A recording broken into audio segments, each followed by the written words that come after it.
नमस्कार दोस्तों, मैं श्रीकांत कुलकर्णी आप सभी का स्वागत करता हूं श्री क्रिप्टो में। आज की डेट है 22 अगस्त 2021, शाम के 7:45 हो रहे हैं। चलिए आज के एपिसोड को शुरुआत करते हैं। दोस्तों, कुछ टेक्निकल इश्यूज की वजह से 22 अगस्त का जो एपिसोड था रिकॉर्ड किया हुआ, उसमें से coinmarketcap.com का जो कुछ भी पार्ट था, मतलब मार्केट अपडेट, प्राइसिंग और उसका जो इशू थिंग्स था, तो वो चीज़ों का ऑडियो प्रॉपरली नहीं आ पाई। इसीलिए वो पार्ट मैं शेयर नहीं कर रहा हूँ। सिर्फ और सिर्फ जो क्रिप्टो करेंसी दुनिया की खबरें हैं 22 अगस्त की, वो मैं शेयर कर रहा हूँ। Please bear with me for today. अगले बार से मैं कोशिश करूंगा कि ऐसी मिस्टेक्स मेरे तरफ से ना हो। तो चेक करते हैं पहली खबर क्रिप्टो करेंसी दुनिया की 22 अगस्त 2021 के हिसाब से। DeFi regulation must not kill the values behind decentralization. अब DeFi क्या है? Decentralized finance. तो नाम में ही डिसेंट्रलाइजेशन है, राइट? तो जो कुछ भी वैल्यूज है डिसेंट्रलाइजेशन की, वो किल नहीं करनी चाहिए रेगुलेशन में। अब रेगुलेशन का कहना समझो ऐसा हो गया कि जो कोई भी डेवलपमेंट टीम है, उनको सारे हर एक एसेट के लिए परमिशन लेके फिर ये करना पड़ेगा, वो करना पड़ेगा। ये सारी अगर कोई स्ट्रांग रेगुलेटरी कंप्लायंस का प्रोसीजर अगर बन गया डीफाई के लिए, तो वो प्रॉब्लमेटिक हो जाएगा, क्योंकि वो लोग इनोवेट ठीक से नहीं कर पाएंगे। उनका जो फ्रीडम है काम करने का, वो पूरा गायब हो जाएगा। और यूजुअली क्या होता है, भले ही उसको हम लोग डीफाई कह रहे हो, कुछ कुछ मात्रा में तो एटलीस्ट डेवलपमेंट टीम के हाथ में कुछ ना कुछ कंट्रोल्स तो होते होंगे। मैं ये नहीं कह रहा हूँ कि हर एक डीफाई में वो कंट्रोल सबके हाथ, डेवलपर्स के हाथ में होंगे या फिर कोर टीम के हाथ में होंगे, लेकिन ओवरऑल दिशा कैसी मिलेगी आगे जाके, क्या इंटरेस्ट रेट किस तरीके से काम करेंगे, तो वो प्रोग्राम अगर डेवलपर खुद ही लिख रहे हैं, तो अगले बार क्या अपडेट आएगा उसके ऊपर तो पूरा कंट्रोल है। इसीलिए रेगुलेटरी बॉडीज जो है वो शायद से कुछ स्ट्रिक्ट रूल्स निकाल सकती हैं इसके लिए। ये देख के ही अभी से ये क्रिएट किया जा रहा है एटमॉस्फेयर कि आप रेगुलेशन कीजिए, लेकिन इतना स्ट्रिक्ट मत कीजिए कि ये लोग डेवलपमेंट अच्छे से ना कर पाए।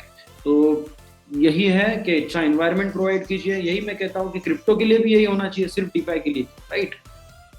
आगे बढ़ते हैं।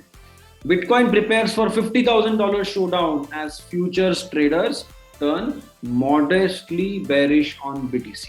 तो बिटकॉइन $50,000 के आसपास अभी जाने वाला है, ऐसा सबको लग रहा है। $48,000-49,000 तक जाके आ गया है ऑलरेडी।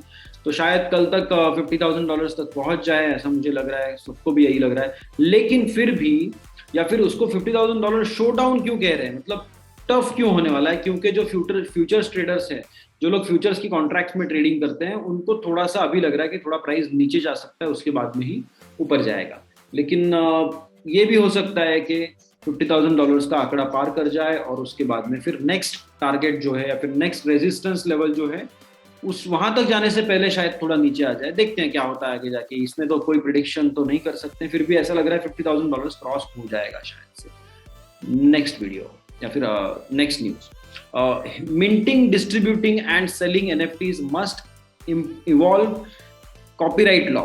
अब NFT क्या है कि कोई भी रेयर चीज है या फिर कोई भी डिजिटल आर्ट है या फिर रियल वर्ल्ड ऑब्जेक्ट को भी आप उसका ओनरशिप दिखा सकते हो NFT के अंदर। या फिर डिजिटल वर्ल्ड में कोई चीज अगर है, रेयर फॉर्म में नहीं है समझो, फिर भी उस चीज का ओनरशिप अगर आप NFT से कनेक्ट कर रहे हो, तो यूजुअली कौन कर सकता है ये? कि जो उस चीज का क्रिएटर होगा। डिजिटल आर्ट है तो डिजिटल आर्ट का क्रिएटर।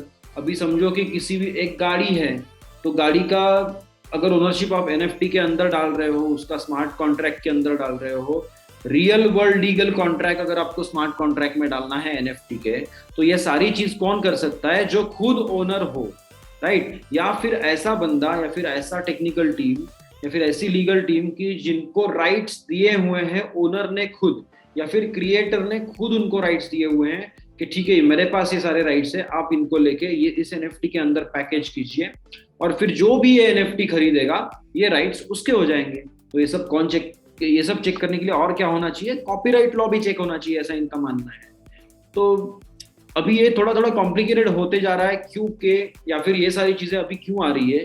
अभी 2-3 साल पहले तो ये सब कोई नहीं सोच रहा था, फिर बोल भी नहीं रहा था, क्योंकि NFTs में इतना ट्रेडिंग नहीं हो रहा था। अभी सिर्फ एक प्लेटफॉर्म देखोगे आप, OpenSea, तो वो भी $1.5 बिलियन के आसपास पहुंच गया है एक महीने का ट्रेडिंग वॉल्यूम। तो ये बड़े पैमाने पे अभी NFTs का रेवोल्यूशन आ चुका है।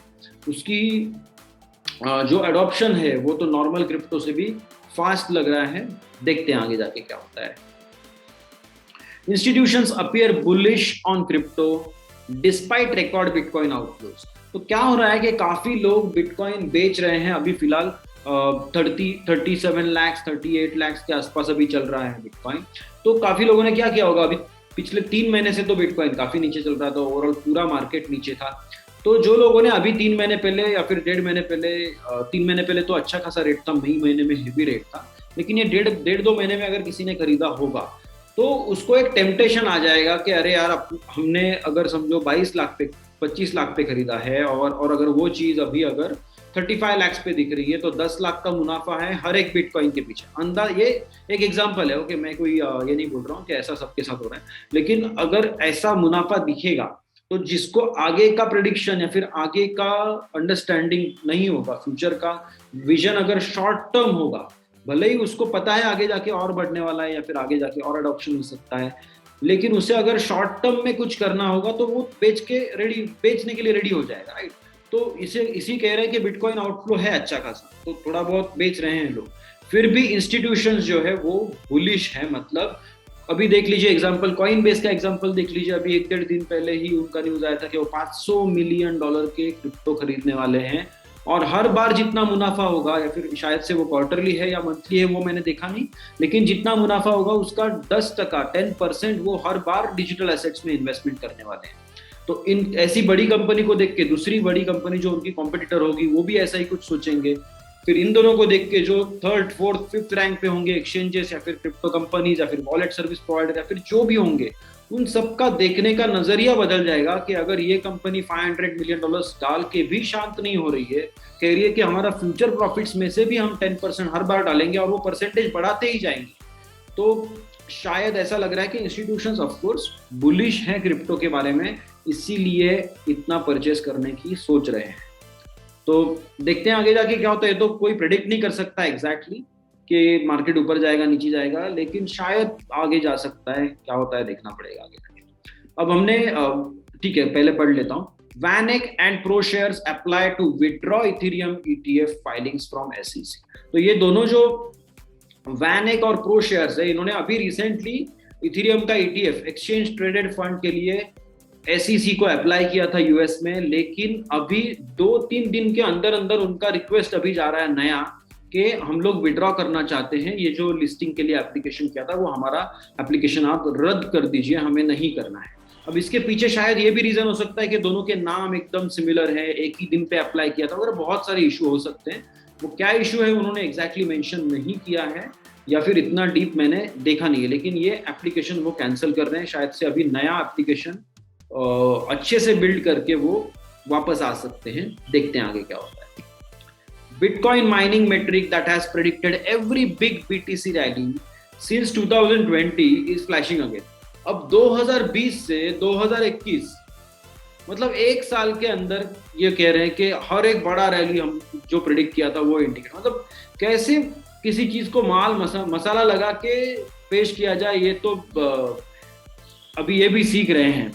ठीक है, ओके, लेकिन देखना ये है, मजाक ये है कि सचमुच 2020 के हिसाब से अच्छा खासा बिटकॉइन ग्रो कर चुका है, लेकिन ये क्या कह रहे हैं कि every big BTC rally since 2020, तो कोई बड़ी बात नहीं है ना, कोई 10 15 50 रैलियां थोड़ी हुई हैं, मतलब एक बुल साइकिल तो अभी शुरू हुआ है ना अक्टूबर से, अब अक्टूबर 2020 या फिर सितंबर 2020 पकड़ लीजिए, तो रैली ठीक है, अभी इनका मानना होगा कि हर बार थोड़ा बहुत प्राइस बढ़ेगा तो उसको वो रैली कह रहे हैं शायद से, लेकिन ठीक है आगे बढ़ते हैं। तो बिटकॉइन माइनिंग के बारे में इन्होंने एक डिफिकल्टी को पकड़ के, बिटकॉइन माइनिंग डिफिकल्टी जो होती है जो कई ट्रिलियन के आसपास है अभी फिलहाल, तो उसको वो ऐसे तरीके से प्रेजेंट करते हैं, कुछ उसका मेट्रिक या फिर एक इंडिकेटर उन्होंने तैयार किया हुआ है, पहले ग्राफ पॉइंट करते हैं और उसके मूवमेंट के हिसाब से वो प्रेडिक्ट करने की कोशिश कर रहे हैं कि अभी प्राइस बढ़ेगी। तो जो हर बार रैली जो बोल रहे हैं, छोटा मोटा जो कुछ भी मूवमेंट अपवर्ड हुआ था, तो उसके पहले ये सेम लेवल पे सिमिलर टाइप से इंडिकेटर फ्लैश हुआ था, वो अभी भी फ्लैश हो रहा है, ऐसा इनका कहना है। तो इन शॉर्ट क्या है कि अलग अलग टेक्निकल इंडिकेटर्स है, अलग अलग टेक्निकल टीम्स है, अलग अलग एनालिस्ट्स है, कोई फंडामेंटल है, कोई टेक्निकल है, कोई बोलिंजर बैंड मानता है, कोई एमए पे काम करता है, कोई आरएसए पे काम करता है, तो कोई पैटर्न्स में काम करता है, पैटर्न रिकग्निशन करके फिर उसके हिसाब से काम करता है। तो हर एक का अलग अलग नजरिया है, हर एक का अलग अलग टेक्निक है, और मैं ये नहीं कह रहा हूँ कि कोई गलत है, लेकिन ये थोड़ा सा जरा ज्यादा मसाला हो गया, क्योंकि 2020 से अब तक ये नहीं कह सकते कि 25 रैलियां हो गई हैं वगैरह। ओके, तो उसको अगर एक ही बुल साइकिल मान के चलेंगे तो अच्छा रहेगा। एनीवेज, इनका कहना है कि इस पर्टिकुलर मेट्रिक ने प्रेडिक्ट किया था पहले भी, और अभी फिर से वो सेम इंडिकेटर या फिर मेट्रिक फ्लैश हो रहा है, तो अभी प्राइस और बढ़ सकती है, ऐसा इनका कहना है। देखते हैं आगे जाके क्या होता है, कल परसों तो पता चल ही जाएगा। Liquid exchange hacker covers tracks by sending $20 million to Ethereum mixer. तो अभी कल या फिर परसों की ही खबर है कि लिक्विड एक्सचेंज करके जो था जापान का, वो हैक हो गया और $90 million के क्रिप्टो करेंसीज उस हैकर ने चुरा लिए हैं। तो उसमें से $20 million का जो इथेरियम था, उस बंदे ने रादर इथेरियम था या फिर इथेरियम बेस्ड टोकन्स थे, ये नहीं देखा मैंने, लेकिन वो अमाउंट उसने $20 million, मतलब करीब करीब 150 करोड़ रुपए के आसपास अमाउंट बनती है, वैल्यू बनती है उसकी, वो उसने इथेरियम के एक मिक्सर में भेज दिया और वहां से पूरा मिक्स करके उसने टोकन्स वापस निकाल लिए होंगे। कहाँ पे लिए होंगे वो पता नहीं किसी को, क्योंकि मिक्सर में डाले थे। तो मिक्सर इसीलिए यूज होता है कि फंड्स की ट्रेसेबिलिटी कम हो जाए, ठीक है। तो उसने $20 million तो करवा दिया, लेकिन बाकी के फंड्स उसने यूनिस्वैप पे लिए हैं, हुओबी पे लिए हैं, बाइनेंस जो दुनिया का सबसे बड़ा एक्सचेंज है वहां पे लिए हैं, प्लस पोलोनिक्स जो काफी पुराना एक्सचेंज है वहां पे लिए हैं। तो ये क्या है कि सेंट्रलाइज्ड एक्सचेंजेस है, हुओबी, बाइनेंस और पोलोनिक्स। ऊपर से यूनिस्वैप में भी क्या है कि एटलीस्ट टीम का कुछ तो कंट्रोल है, भले ही उसको हम लोग बोले कि डैप है या फिर डिसेंट्रलाइज्ड एक्सचेंज है, फिर भी उस पर थोड़ा बहुत तो कंट्रोल है। वो लोग टोकन्स को डीलिस्ट कर सकते हैं, टोकन्स को ब्लैकलिस्ट कर सकते हैं, या फिर अकाउंट्स फ्रीज कर सकते हैं। तो ये लोग क्या करेंगे अभी, ये सारे एक्सचेंजेस मिलके, कि अगर उनको एड्रेस पता चलेगा कि कहाँ से आया हुआ, अगर वो एड्रेस ब्लैकलिस्टेड है या फिर अगर वो उनको लगता है कि वो हैकर का एड्रेस है, तो उनको फंड्स को फ्रीज कर देंगे और फिर आगे जाके हैकर को दिक्कत होगी फंड्स यूज करने में। तो उसने अच्छे से दिमाग लगा कि क्या किया, पहले वो मिक्सर में डाल दिया है थोड़ा बहुत जो अमाउंट है $20 million का, तो उतना शायद उसको मिल जाए, बाकी का अमाउंट तो उसका अटकने वाला है। और ये भी अगर अच्छे से इसका भी एनालिसिस किया जाए, भले ही वो उसने मिक्स किया हुआ होगा फंड, तो भी ये कंपनीज काफी सारी है जो इस सबको भी अच्छे से ट्रेस करके पकड़ सकती है। क्योंकि अभी की खबर है, अराउंड एक डेढ़ हफ्ते, एक आध हफ्ते भी नहीं होंगे शायद, कि एक ऐसी ही एक मिक्सिंग सर्विस प्रोवाइड करने वाली वेबसाइट थी या फिर ऐप था जो डार्कनेट पे काम करता था, और 2014 से लेके 2017 तक उस बंदे ने काफी सारे फंड्स को, उस ऐप ने या फिर उस वेबसाइट ने हेल्प किया था फंड्स को मिक्स करने में। तो $300 million का वो मिक्सिंग था टोटल मिला के, और उसने अभी गुनाह मान लिया है यूएस के कोर्ट में, अभी उसको बड़ी वाली सजा मिलेगी शायद से। तो ये एक बुरी खबर है एक्चुअली, लेकिन ये नीचे वाली लाइन जो है वो अच्छी खबर है कि उसने गलती से या फिर कुछ भी करके, जो कुछ भी है, उसने काफी सारे फंड्स एक्सचेंजेस पे डाले हैं, और एक्सचेंजेस उसके अकाउंट श्योरली फ्रीज करेंगे और वो फंड्स मेरे ख्याल से रिकवर हो जाएंगे। लेकिन ये मिक्सिंग सर्विस में जो डाले हुए हैं उसका पता नहीं, देखते आगे जाके क्या होता है। Why time is the ultimate scarce asset? तो ये एकदम टोटली सुनने लायक एपिसोड है। आप अच्छे से टाइम निकाल के 15.5 मिनट अपने लाइफ के निकालिए, 15 मिनट 32 सेकंड का एपिसोड है, और पक्का सुनिएगा, क्योंकि हम लोग जो कहते हैं कि currency, digital currency, fiat currency, ये वो एसेट्स, मल्टीपल एसेट क्लासेस है, रियल एस्टेट हो गया, वो हो गया, कमोडिटीज हो गया, प्रेशियस मेटल्स हो गया, फिर अभी अपना जो डिस्कस करते हैं डिजिटल एसेट्स हो गया, NFTs हो गए। तो ये सारी चीजें जो है ना, वो सब सेकेंडरी एसेट्स, ठीक है, वो सब आप चाहे जितने ले सकते हो, लेकिन आपका टाइम जो है वो सबसे स्केर्स एसेट है, मतलब वो बहुत मौल्यवान है और उसे आप रिप्लेस कर ही नहीं सकते हो किसी भी चीज से। तो इन शॉर्ट ये सुनिएगा, आपको अच्छे से पता चलेगा मेरा कहना क्या है। आगे बढ़ते हैं। Iran to lift crypto mining ban for authorized farms in September. Utility से, अब यूटिलिटी कंपनी मतलब क्या हो गया, अगर आप महाराष्ट्र में हो तो MSCB हो गया, गुजरात में हो तो GSCB हो गया। वैसे ही इलेक्ट्रिसिटी बोर्ड जो कहते हैं हम लोग, जो इलेक्ट्रिसिटी प्रोवाइड करने वाली कंपनी होते हैं, उसे कहा जाता है यूटिलिटी, या फिर वो एक यूटिलिटी कैटेगरी में आती है। तो यूटिलिटी ने क्या कहा था, पहले क्या किया था कि उनके पास बिजली की कमी थी, इसलिए उन्होंने बैन कर दिया था माइनिंग।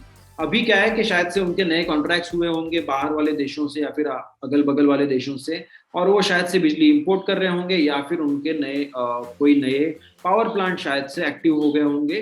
तो वो सितंबर से जो रजिस्टर्ड माइनर्स है उनके लिए क्रिप्टो माइनिंग फिर से अलाउ हो जाएगा, ऐसा ईरान का कहना है। आगे बढ़ते हैं। चाइनीज कंपनी का नाम है the 9 joint venture for 200 megawatt mining capacity in Kazakhstan. अब ये जो कंपनी है चाइना की द 9, इनका पहले भी न्यूज आया था, रशियन कंपनी के साथ उन्होंने कॉन्ट्रैक्ट साइन किया था उनके माइनर्स वहां पे होस्ट करने के लिए। तो ये चाइना में से तो काफी सारे माइनर्स निकल जा रहे हैं और वही हो रहा है। तो ये भी अभी नया चाह रहे हैं कि कजाकिस्तान शायद से उनको करीब पड़ता है। यहाँ पे कहीं पे चाइना है, ये रशिया है और यहाँ पे कजाकिस्तान है। तो आई थिंक ये मैप अगर देखेंगे तो पता चलेगा कि कजाकिस्तान उनको अच्छा खासा करीब पड़ेगा अगर चाइना से वो अपना माइनिंग सेटअप मूव कर रहे हैं तो। और ये और एक ये चीज है कि माइनिंग ये 200 मेगावाट जो है वो इलेक्ट्रिसिटी गिनने का यूनिट है, ठीक है। तो 200 मेगावाट इलेक्ट्रिसिटी कंज्यूम करने वाला माइनिंग फार्म वो बना रहे हैं, ओके। तो माइनिंग कैपेसिटी जो है उसको कभी भी मेगावाट्स में नहीं गिना जाता, वो कौन सा कॉइन आप माइन करना चाहते हो उसके हिसाब से वो डिसाइड होगा। अगर बिटकॉइन है तो कितना मेगा हैशेस, टेरा हैशेस, गीगा हैशेस, टेरा हैशेस, पेटा हैशेस, जो कुछ है वो उसमें आएगा। दूसरा कोई है तो शायद से किलो सोल आएगा। तो उसके यूनिट्स अलग अलग है क्रिप्टो करेंसी माइनिंग के। मेगावाट्स में इलेक्ट्रिसिटी कंजम्पशन गिना जाता है, माइनिंग कैपेसिटी नहीं। अगली खबर की तरफ मुड़ते हैं। Vine cofounder plans to launch blockchain based game console that uses NFTs to play. ये बहुत इंटरेस्टिंग खबर है। एक सोशल मीडिया प्लेटफॉर्म है वाइन करके, तो उसके जो को-फाउंडर है उनका लेटेस्ट अभी वो लॉन्च कर रहे हैं कि वो गेम नहीं लॉन्च कर रहे हैं, सिर्फ वो गेम का कंसोल, मतलब हार्डवेयर भी ऐसा लॉन्च कर रहे हैं कि जो पावर्ड होंगे NFTs के थ्रू। तो मतलब अगर समझो श्रीकांत कुलकर्णी गेम खेल रहा है कंसोल पे, तो उसमें श्रीकांत कुलकर्णी का लॉगिन करने के लिए NFT यूज किया जाएगा, जो मैंने खुद ने मिंट किया होगा या फिर वो गेम के थ्रू मिंटिंग होगा फीस भर के, वो देखा जाएगा आगे क्या होता है।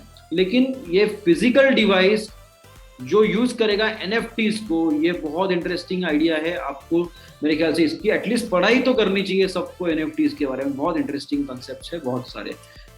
Chain analysis says Dogecoin adoption reaches record level. ये कॉमा तक ही पढ़ने लायक है, क्योंकि आगे का पढ़ोगे तो आप डर जाओगे, राइट। क्यों मालूम है? क्योंकि चेन एनालिसिस का बेसिक कहना क्या है कि डोजकॉइन का यूजेज या फिर अडॉप्शन बहुत बढ़ गया है, अब तक जो है हाईएस्ट लेवल पे पहुंच गया। मतलब क्या, इन शॉर्ट के उसके यूजर्स बढ़ गए हैं, नए एड्रेसेस बढ़ गए हैं, ट्रेडिंग भी बढ़ गया है। तो ये अच्छी बात है, लेकिन ये आधा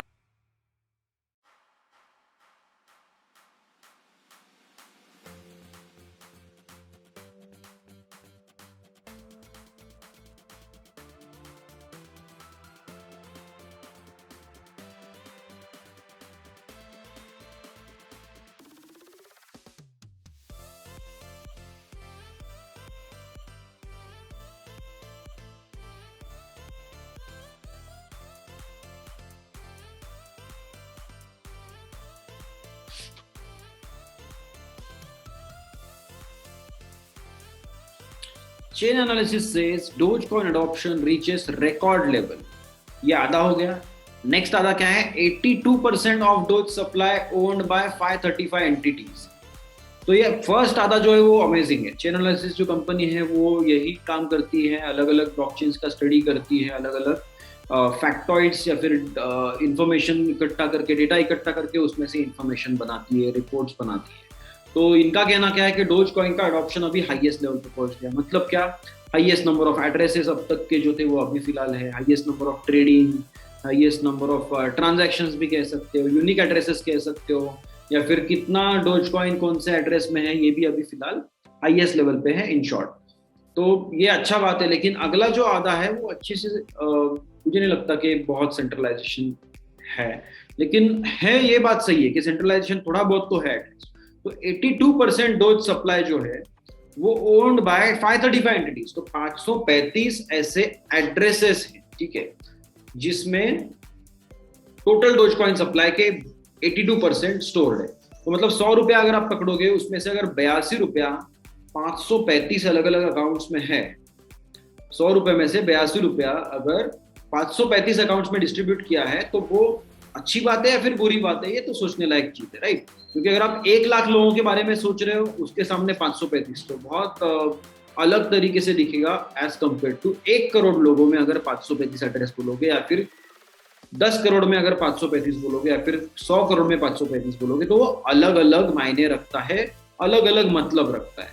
ऊपर से 397 या फिर 397 तो क्रिप्टो करेंसी एक्सचेंजेस है, राइट। अभी भी हम देख सकते हैं 397 एक्सचेंजेस है। तो 397 एक्सचेंजेस अगर इसमें से माइनस कर लो 535 में से, तो कितने बचते? करीब करीब 400 माइनस करते तो 135 एड्रेसेस बच गए।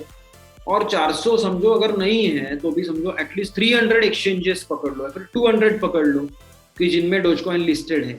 तो 535 में से 200 गया, कितना बचा? 335 बचा। तो ये इतना बड़ा बात है नहीं है, ये हर एक का अपना मुद्दा है, हर एक का अलग अलग अंडरस्टैंडिंग है और हर एक का अलग अलग नजरिया।